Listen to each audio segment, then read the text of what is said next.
Tampak kami tidak sedang meramal dengan kartu tarot. Kami hanya membaca yang indrawi yang mulai memudar. Akan tiba hari di mana kau harus menjelaskan pada cucumu bau tanah setelah hujan pertama itu. Seperti pelukan ibu pertiwi yang basah. Tapi kau hanya bisa menceritakannya, karena mereka tak akan pernah menciumnya lagi. Akan tiba hari di mana dingin air timba di telapak tangan, menjadi artefak sejarah yang hanya ada di buku puisi. Sumur-sumur berubah jadi gua kapur kering, dan doa kita hanyalah gema di ruang kosong.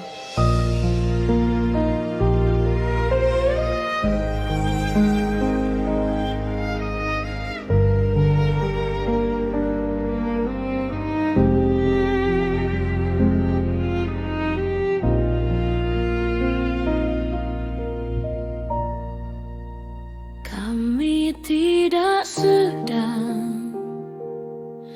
menakuti dengan kiamat sinematik. Kami hanya menghitung yang kasar mata yang mulai lenyap.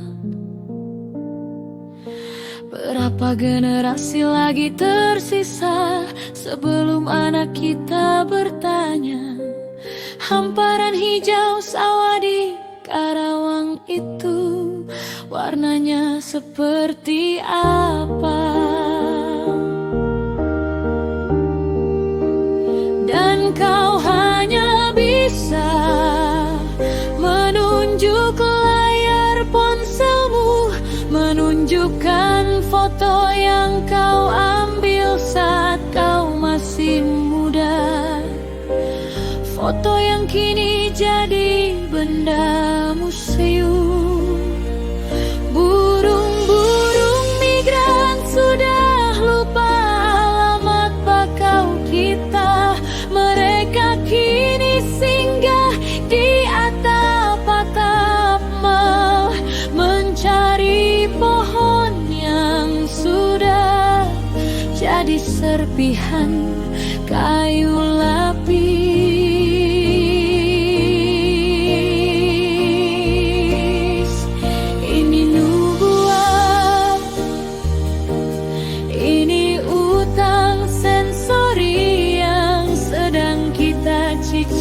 Setiap hari dengan setiap hutan yang kita sulap jadi abu, dengan setiap pulau yang kita tenggelamkan demi smelter.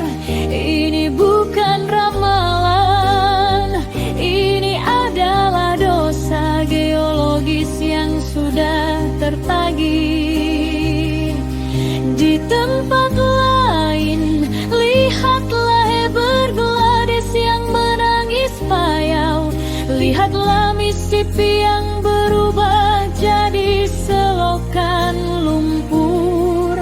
Mereka adalah cermin para pemangsa dan kita sedang berdiri di depannya.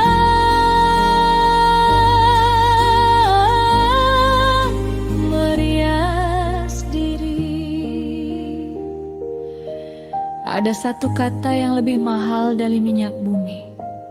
Sungkan. Sungkan untuk mengeruk perut gunung tanpa izin leluhur. Sungkan untuk memperlakukan sungai sebagai selokan pabrik. Tapi kita telah kehilangan rasa itu. Kita pandangi overburden dan tiling sebagai kemajuan. Kita panggil gunung sebagai cadangan mineral. Kita lupa bahwa gunung adalah keluarga batu. Kita lupa bahwa sungai adalah nadi yang bernyanyi. Dan ketika sungai itu berhenti bernyanyi, kita baru sadar bahwa kesunyian itu adalah jeritan yang paling keras.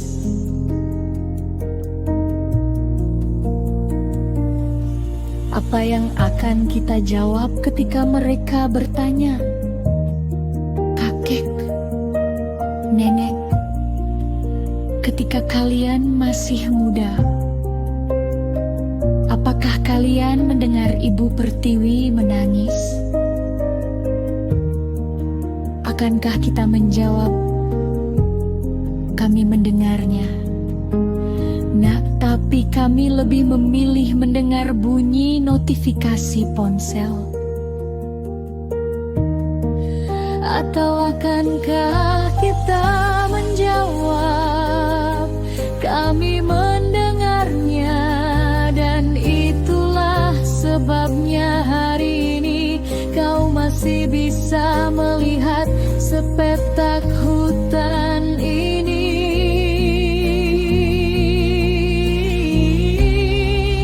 Pilihan itu ada di tangan yang mengetik sekarang, bukan di tangan mereka yang belum lahir.